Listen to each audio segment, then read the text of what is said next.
சிரஞ்சீவி நல்ல டான்ஸரா, விஜய் நல்ல டான்ஸரா அப்படிங்கிற கேள்வியை வந்து அந்த அந்த ஊடகவியாளர் வந்து கேட்டிருக்காரு. ஸோ அதை 2 பேரையும் சேர்த்து கேட்கும் போது அங்கே விஜய் தான் நல்ல டான்ஸர்னு இவங்க சொல்லும் போது அது சிரஞ்சீவியோட ரசிகர்களுக்கு ஆட்டோமேட்டிக்காகவே கோபத்தை உண்டு பண்ணும். ஏன்னா ஸோ கீர்த்தி சுரேஷை பொறுத்த வரைக்கும் அவங்க சின்ன வயசுலேருந்தே விஜய் பார்த்து வளர்ந்ததுனால, விஜயோட டான்ஸை பார்த்து வளர்ந்ததுனால, விஜயோட படங்கள் சேர்ந்து நடிக்கிறாங்க கீர்த்தி சுரேஷ். அதனால வந்து கீர்த்தி சுரேஷ் வந்து விஜயோட டான்ஸ் பிடிக்கும்னு அவங்க ஒரு யதார்த்தமாக சொல்லியிருப்பாங்க. எனக்கு தெரிஞ்சு அப்படி தான் இருக்கும். அதுக்கான உள்நோக்கம் எதுவும் இருக்கிற மாதிரி தெரியல. பட் இன்னொரு நடிகரோட கம்பேர் பண்ணும்போது தான் இது பிரச்சனையாயிடுச்சு. ஆந்திராவில் நடக்கிற ஒரு ஃபங்க்ஷனில் அவங்க வந்து அந்த ஊடகவியாளர் வந்து கேட்பாங்க, உங்களுக்கு தமிழ் படம் ரொம்ப பிடிக்குமா, தெலுங்கு படம் ரொம்ப பிடிக்குமா, தமிழ் ரசிகர்கள் ரொம்ப பிடிக்குமா, தெலுங்கு ரசிகர்கள் ரொம்ப பிடிக்குமா அப்படின்னும் போது எனக்கு தெலுங்கு ரசிகர்கள் தான் ரொம்ப பிடிக்கும். ஏன்னா தெலுங்கு ரசிகர்கள் தான் வந்து சினிமா வந்த அளவு கொண்டாடுவாங்க அப்படின்னு ஒரு கருத்தை சொல்லியிருந்தார். அது வந்து முற்றிலும் தவறான கருத்து. அவர் வந்து முழுக்க ஒரு தமிழர், தமிழ்நாட்டில் பிறந்தவர். அப்போ தமிழ் ரசிகர்கள் வந்து ரசனை இல்லாதவங்கன்னு சொல்றதுக்கு அர்த்தம். அதுதான் உண்மை. எப்படி நீங்கள் அப்படி ஒரு வார்த்தையை சொல்ல முடியும்? ஒரு மூத்த நடிகர் அவருடைய கருத்துக்கு பெரிய எதிர்ப்பு இருக்குன்னும் போது, அவர் சொன்ன கருத்து சரின்னும் போது நீங்க வந்து கூட நிக்கணுமா இல்லையா? ஒருத்தர் பிரச்சனை நான் சார் 10 பேர் கூட வந்து நான் இருக்கேன் நிக்கிறது எப்படி? ஒரு பலம் இல்ல. அந்த பலத்தை யாருக்காவது கமலஹாசன் கொடுத்தாங்களா? கமலஹாசன் தனித்து விடப்பட்டார். அதான் உண்மை. நடந்தது தானே. பல அரசியல் கட்சி தலைவர்கள் எல்லாம் கூட பார்த்தீங்கன்னா கமலஹாசனுக்கு வந்து ஆதரவு தெரிவிச்சிருந்தாங்க. ஆனால் நடிகர்கள் யாராவது ஆதரவு தெரிவிச்சிருந்தாங்களா? திரைத்துறையினர் யாராவது ஆதரவு தெரிவிச்சிருந்தாங்கன்னா இல்லை. அப்படிங்கிறது தான் வந்து வருத்தமான சூழ்நிலை. ஆனால் கமலஹாசன் நான் சொன்ன கருத்து சரின்னும் போது அதுலேருந்து நான் பின் வாங்க மாட்டேன். கர்நாடகாவில் உங்களுடைய படத்தை வெளியிட முடியாது, கோர்ட்டுக்கு போய் சொன்னாங்க, வெளியிட முடியாது அப்படின்னாங்க. வெளியிடாட்டாலும் பரவாயில்லை, அதனால நஷ்டம் ஏற்பட்டாலும் பரவாயில்லை. அவர் தான் ப்ரொடியூசர் இல்லையா? அவர் தான் தயாரிப்பாளர். நஷ்டமானாலும் பரவாயில்லை, நான் என்னுடைய கருத்துலேருந்து பின்வாங்க மாட்டேன்னு உறுதியாக நின்னார். அந்த உறுதி அவன். கமலஹாசன் வந்து தமிழர் சார்.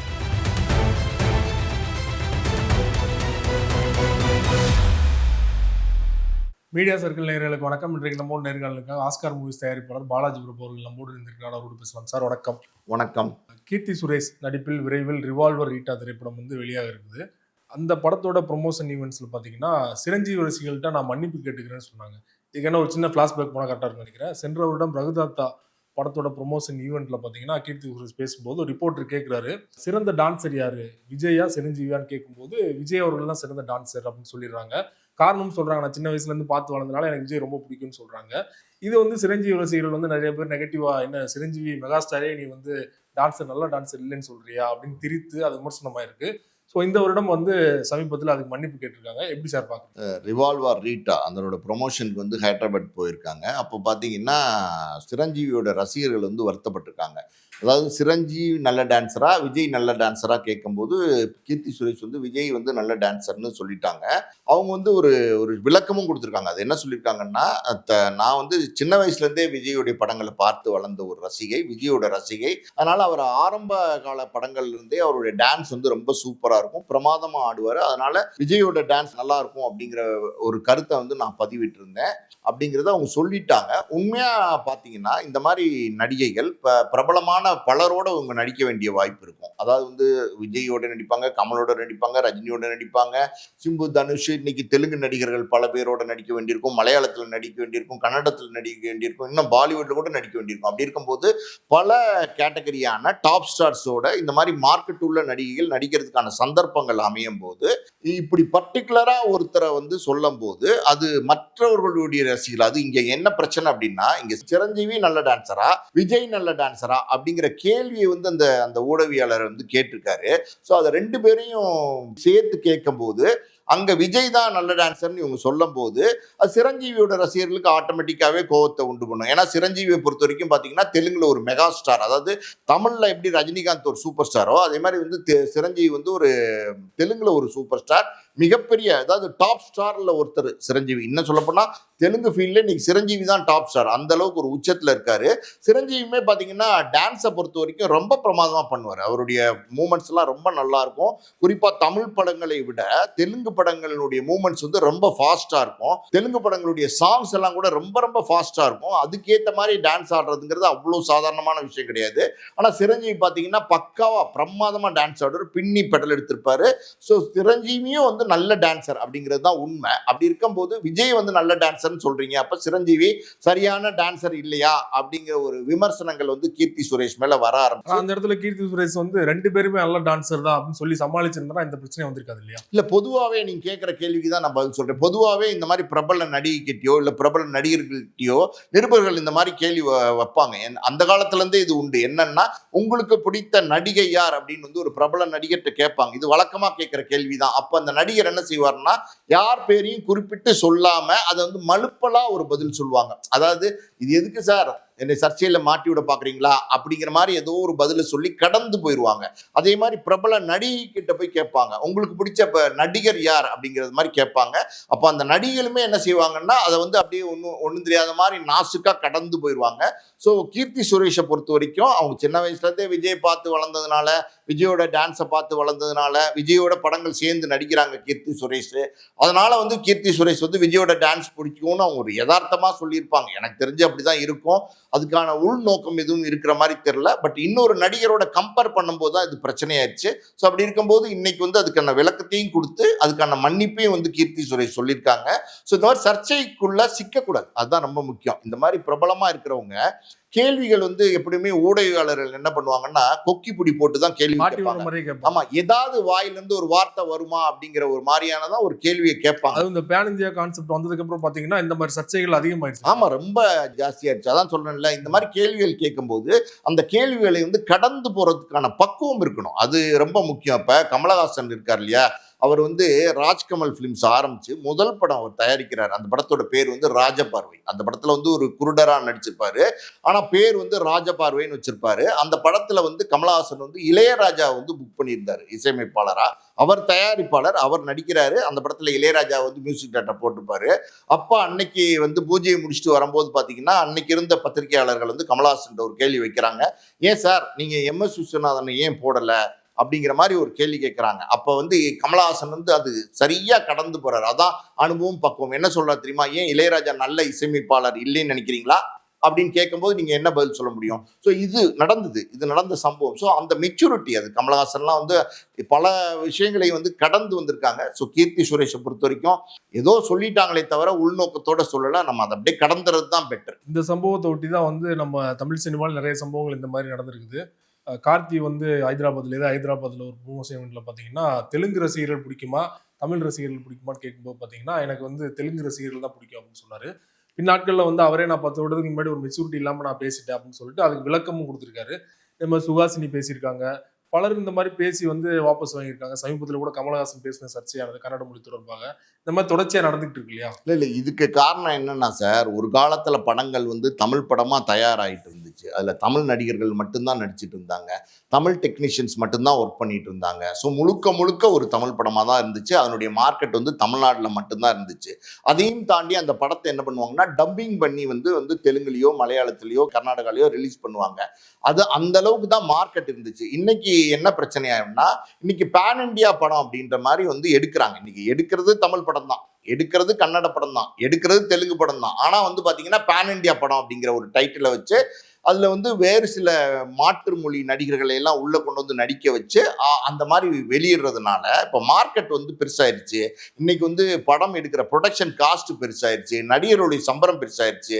ஸோ அப்படி இருக்கும்போது சினிமாவுடைய எப்படி சொல்லுது சைஸ் வந்து ரொம்ப பெருசாயிருச்சு. ஒரு காலத்துல 10 லட்சம் 20 லட்சம் 30 லட்சம் 40 லட்சம் 1 கோடி 90 லட்சம்னு தயாராகிட்டு இருந்த காலகட்டங்கள் மாறி இன்னைக்கு ஒரு படம் 90 கோடியில தயாரிக்கிறாங்க, 200 கோடியில தயாரிக்கிறாங்க, 400 கோடியில தயாரிக்கிறாங்கிற மாதிரி காலகட்டம் வந்ததுக்கு அப்புறம் அந்த வியாபாரமும் வந்து அதுக்கேற்ற மாதிரி பண்ணி ஆக வேண்டியிருக்கு, நிர்பந்தம் இருக்கு. அதுக்கேற்ற மாதிரி அந்த வியாபாரம் பண்ணாதான் அந்த லாபத்தை போட்ட காசை எடுக்க முடியும், லாபம் எடுக்க முடியும்ன்ற சூழ்நிலையில் இந்த பேன் இண்டியா படங்கள்ன்ற பேர்ல அந்தந்த ஊர்ல போய் ப்ரொமோஷன் பண்றாங்க. ஒரு தமிழ் படம் தான், அந்த தமிழ் படத்தை வந்து அந்த இன்னொரு மாநிலத்துல போய் தெலுங்குல உட்காந்துக்கிட்டு நடிகர்கள் வந்து தெலுங்குல வந்து பேசுறதும் தெலுங்குல வந்து ரசிகர்களை குஷிப்படுத்துறதும் ஒரு ஒரு நல்ல விஷயம்தான். இப்ப அந்த தெலுங்கு ஆந்திராக்கு போய் ஒரு தமிழ் நடிகர் தெலுங்குல பேசினா அவங்க சந்தோஷப்படுவாங்க, வரவேற்பாங்க. இப்போ ஒரு ஒரு ஷாருக் கான் வந்து நம்ம தமிழ்நாட்டில் ஒரு படம் ப்ரொமோஷனுக்கு வராருன்னு வச்சுக்கோங்களேன், அவர் வந்து 2 வார்த்தை தமிழ்ல பேசுறாரு, வணக்கம் நமஸ்காரம் ஏதோ ஒரு 2 வார்த்தை சொன்னா கூட நம்ம சந்தோஷப்படுறோம்ல.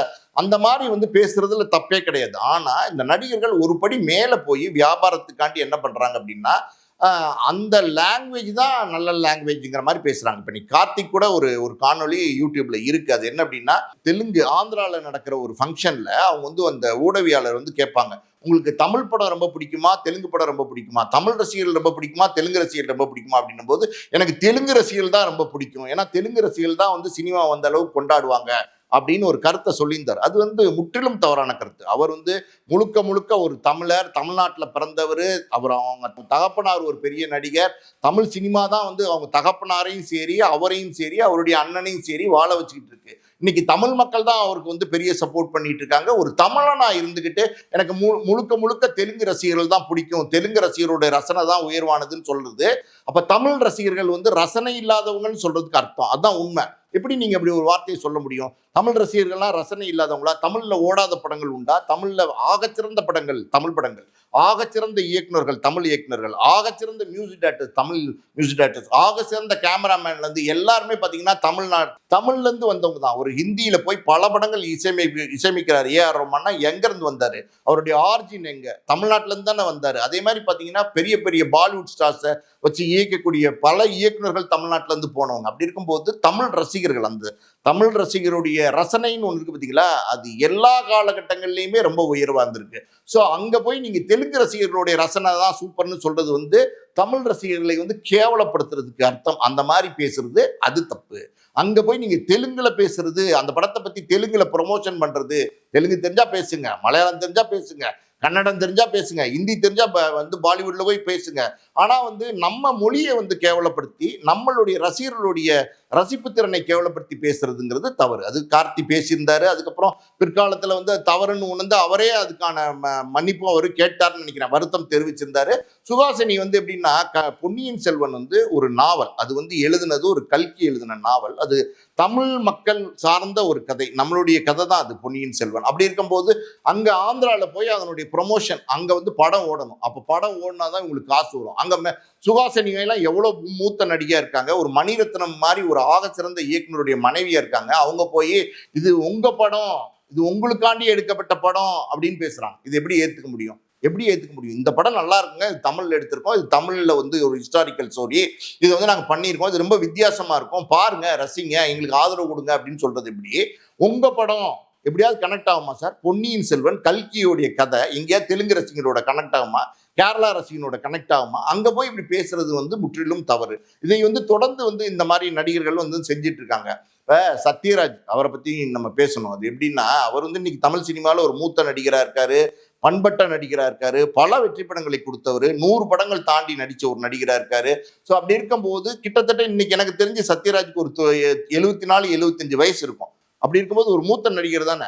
அவர் வந்து ஒரு மேடையில தமிழ்நாட்டில் வந்து அந்த ப்ரொமோஷனுக்கு ஆடாம அவர் வந்து மோனிகாங்கிற சாங்குக்கு வந்து பார்த்தீங்கன்னா ஹைதராபாத்ல இந்த கூலி படத்தினுடைய தெலுங்கு பட ப்ரொமோஷன்ல போய் இப்படி இப்படி கையை ஆட்டி டான்ஸ் ஆடுறாரு மேடையில். என்ன அவசியம் இருக்கு? என்னங்க அவசியம் இருக்கு? பணம் இல்லையா, காசு இல்லையா, சொத்து இல்லையா, புகழ் இல்லையா, பேர் இல்லையா, எல்லாம் தான் வந்துருச்சே. அதாவது நீங்க வந்து கலைஞர்கள், அவங்களுக்கு வயசு தேவையில்லை, அது நம்ம வந்து தப்பா சொல்ல முடியாது. ஆனா நீங்க இதே வந்து தமிழ்நாட்டில் செய்யலையே, ஏன் தமிழ்நாட்டில் செய்யல? நீங்க தமிழ்நாட்டில் செய்யாத ஒரு விஷயத்த வந்து நீங்க போய் ஏன் ஆந்திராவில் செய்றீங்க? அப்போ வந்து உங்களுக்கு படம் ஓடணும், படம் வந்து ஓடினாதான் காசு வரும் அப்படிங்கிற மனநிலையில வந்து நீங்க செய்யற விஷயங்கள் இருக்கு பார்த்தீங்களா, அது தவறான விஷயங்கள். சத்யராஜெல்லாம் வந்து பார்த்தீங்கன்னா மேடை ஏறி ஆடக்கூடாது சார், உண்மையாலுமே மேடை ஏறி ஆடக்கூடாது. அவரெல்லாம் வந்து இன்னைக்கு மூத்த நடிகர் ஆயிட்டாரு. அவரெல்லாம் பார்த்தீங்கன்னா மோனிகான்னு சாங்குக்கு டான்ஸ் ஆடுறது வந்து நல்லாவா இருக்கு? அதெல்லாம் வந்து தவிர்க்கணும். அதாவது ப்ரொமோஷனுக்காண்டி என்ன வேணா பண்ணலாம் அப்படிங்கிற மனநிலை இன்னைக்கு தமிழ் நடிகர்கள்ட்ட இருக்கு. அது ரொம்ப ரொம்ப தவறான ஒரு மனநிலை.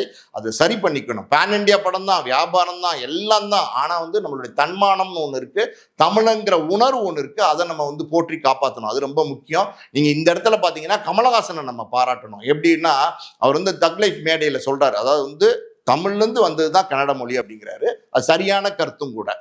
அந்த சரியான கருத்தை சொன்ன கமலஹாசனுக்கு இந்த தமிழ் சினிமால யாராவது ஆதரவு தெரிவிச்சாங்களா? ஏதாவது மூத்த நடிகர் ஆதரவு தெரிவிச்சாங்களா? ரஜினிகாந்த் நீண்ட கால நண்பர், 50 வருட நண்பர் அப்படிங்கிற ரஜினிகாந்த் இன்னைக்கு வந்து கமலஹாசன் வந்து தகலை படத்துல வந்து 150 கோடி ரூபாய் நஷ்டப்பட்டதுக்கு ரஜினிகாந்த் வந்து உதவி செய்யறேன்னு வராரு. ஆனா அன்னைக்கு வந்து ஒரு குரல் கொடுக்க மறுக்கிறார் ரஜினிகாந்த். ஏன் குரல் கொடுக்க மறுக்கிறார்? சக நடிகர் தானே, உங்களுடைய நண்பர் தானே, நீங்க ஒரு வார்த்தை சொல்லலாம்ல, கமலஹாசனை நான் ஆதரிக்கிறேங்கிற ஒரு வார்த்தை சொல்லலாம்ல. நடிகர் சங்கம் அது எங்க இருந்துச்சு ஏது இருந்துச்சுன்னே தெரியல. அதாவது வந்து ரொம்ப நீண்ட யோசனைக்கு அப்புறம் பாத்தீங்கன்னா கமலஹாசனுக்கு சப்போர்ட்டா ஒரு அறிக்கை ஒன்று கொடுக்குறாங்க.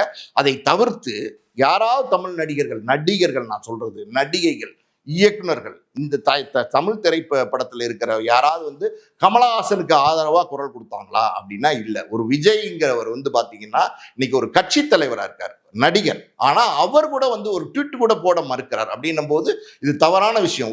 ஒரு சக நடிகர் படம் ஜனநாயகம் ரிலீஸ் ஆகணும் இல்லையா, அதனால கூட அவர் பண்ணிருக்காரு. அதுதான் அது வந்து என்னன்னு நம்ம சொல்ல முடியாது. இப்ப அந்த டிஸ்கஷனுக்குள்ள நம்ம போக வேண்டாம். நான் என்ன சொல்ல வரேன்னா, ஒரு மூத்த நடிகர் அவருடைய கருத்துக்கு பெரிய எதிர்ப்பு இருக்குன்னும் போது, அவர் சொன்ன கருத்து சரின்னும் போது நீங்க வந்து கூட நிக்கணுமா இல்லையா? ஒருத்தர் பிரச்சனை நான் சார் 10 பேர் கூட வந்து நான் இருக்கேன் நிக்கிறது எப்படி? ஒரு பலம் இல்ல. அந்த பலத்தை யாருக்காவது கமலஹாசன் கொடுத்தாங்களா? கமலஹாசன் தனித்து விடப்பட்டார். அதான உண்மை, நடந்தது அதானே. பல அரசியல் கட்சி தலைவர்கள் எல்லாம் கூட பாத்தீங்கன்னா கமலஹாசனுக்கு வந்து ஆதரவு தெரிவிச்சிருந்தாங்க. ஆனா நடிகர்கள் யாராவது ஆதரவு தெரிவிச்சிருந்தாங்களா? திரைத்துறையினர் யாராவது ஆதரவு தெரிவிச்சிருந்தாங்கன்னா இல்லை. அப்படிங்கிறது தான் வந்து வருத்தமான சூழ்நிலை. ஆனா கமலஹாசன் நான் சொன்ன கருத்து சரின்னும் போது அதுல இருந்து நான் பின் வாங்க மாட்டேன். கர்நாடகாவில் உங்களுடைய படத்தை வெளியிட முடியாது, கோர்ட்டுக்கு போய் சொன்னாங்க, வெளியிட முடியாது அப்படின்னாங்க. வெளியிடாட்டாலும் பரவாயில்லை, அதனால நஷ்டம் ஏற்பட்டாலும் பரவாயில்லை. அவர் தான் ப்ரொடியூசர் இல்லையா? அவர் தான் தயாரிப்பாளர். நஷ்டமானாலும் பரவாயில்லை, நான் என்னுடைய கருத்துல இருந்து பின்வாங்க மாட்டேன்னு உறுதியா நின்னார். அந்த உறுதி அவன் கமலஹாசன் வந்து தமிழர் சார். அந்த தமிழங்கிற உணர்வு கமலஹாசன் இருந்ததுனாலதான், தமிழ் மொழியிலிருந்து கன்னடம் வந்ததுங்கிறது உண்மையினாலதான், நான் சொன்ன கருத்து சரியினாலதான் நான் பின்வாங்க மாட்டேன். எந்த காலத்திலையும் வந்து நான் என்னுடைய கருத்துக்கு வருத்தம் தெரிவிக்க மாட்டேன், நான் வந்து மன்னிப்பும் கேட்க மாட்டேன் அப்படின்னு சொல்லி உறுதியா இருந்தாரு. கடைசியில் அந்த படம் வந்து கர்நாடகாவில் ரிலீஸே ஆகலை. பல கோடிகள் வந்து பொருள் சேதம் ஏற்பட்டுச்சு. இருந்தாலும் ஒரு தயாரிப்பாளரா, ஒரு நடிகரா அதை ஏற்றுக்கொண்டார் கமலஹாசன். ஸோ அந்த துணிவு, நடிகர்கள் வந்து இன்னைக்கு வந்து கோடிகளில் சம்பளம் வாங்குறாங்க, கோடிகளில் புகழ் எல்லாமே நடிகர்களுக்கு இருக்கு சார். அப்படி இருக்கும்போது நடிகர்கள் ஏன் துணிச்சல் இல்லாமல் இருக்காங்க? சரி, ஒரு படம் ஓடலைன்னா என்ன, ஒரு 10 கோடி ரூபா உங்களுக்கு வரலைன்னா என்ன, ஒரு 20 கோடி ரூபாயா உங்களுக்கு நஷ்டமாச்சுன்னா என்ன, என்னதான் ஆயிரும் உங்களுக்கு? 1000 கோடி 2000 கோடி சம்பாரிச்சு வச்சிருக்கிற நீங்க ஒரு 10 கோடி 5 கோடி போவதனாலதான் என்ன வந்துச்சு? அந்த ஒரு தைரியமான ஒரு விஷயத்தை எதிர்கொண்டு நிக்கிற விஷயம் இருக்கு பாத்தீங்களா? அது வந்து இன்னைக்கு நடிகர்கள்ட்ட இல்ல. அப்படிங்கிறது வருத்தமான விஷயம். ஸோ கீர்த்தி சுரேஷ் அவங்க பேசுறது வந்து ஒரு பெருசா தப்பா எனக்கு தெரியல. உண்மையாலுமே வந்து சிரஞ்சீவி வந்து மிகச்சிறந்த ஒரு டான்சர் தான். ஆனா கீர்த்தி சுரேஷ் சொன்ன கருத்து, என்னுடைய கருத்தும் அதுதான். என்ன அப்படின்னா, நான் தெலுங்கு படங்கள் நிறைய பார்த்தது இல்ல. சிரஞ்சீவியா இல்ல விஜயா அப்படின்னா, விஜய் வந்து ரொம்ப சூப்பரான டான்சர். ஹிருத்திக் ரோஷன், பிரபுதேவாக்கு அப்புறம் சிறந்த டான்சர் விஜய் தான் அப்படின்னு பலருக்குமே தெரியும். ஒத்துக்கிட்ட விஷயம். இது வந்து சிறந்த டான்சர் அப்படின்னா இன்னைக்கு வந்து விஜயினுடைய டான்ஸ் வந்து பாத்தீங்கன்னா அவருடைய ஆரம்ப கால படத்துல இருந்து இன்னைக்கு வரைக்கும் பாத்தீங்கன்னா அது வந்து அப்படியே நளினமா வருது. சில பேர் வந்து கத்துக்கிட்டு வந்து பண்ணுவாங்க. டான்ஸ் மாஸ்டர்ஸே விஜய் கிட்ட வந்து மூவ்மெண்ட் சொல்லி கொடுக்கும்போது டான்ஸ் மாஸ்டர்ஸே பயப்படுவாங்க. ஏன்னா அவர் சொல்லி கொடுத்த மூவ்மெண்ட்டுக்கு மேல 100 மடங்கு 200 மடங்கு 1000 மடங்கு ஜாஸ்தி வந்து விஜய் டான்ஸ் ஆடுவார். விஜய் ஒரு நல்ல டான்சர் அப்படிங்கிறதுல யாராலையுமே மாற்றுக்கருத்து சொல்ல முடியாது. சிரஞ்சீவியுமே வந்து பாத்தீங்கன்னா பிரமாதமா டான்ஸ் ஆடக்கூடிய ஒரு டான்சர் தான். மொத்தத்துல இந்த சர்ச்சை கீர்த்தி சுரேஷ் சொன்ன விஷயம் பக்குவமா பேசியிருக்கணும், அவ்வளவுதான். இந்த வாரம் தொடர்பாக பல விஷயங்களை என்னோட பகிர்ந்து கொண்டீங்க. மிக்க நன்றி சார். நன்றி.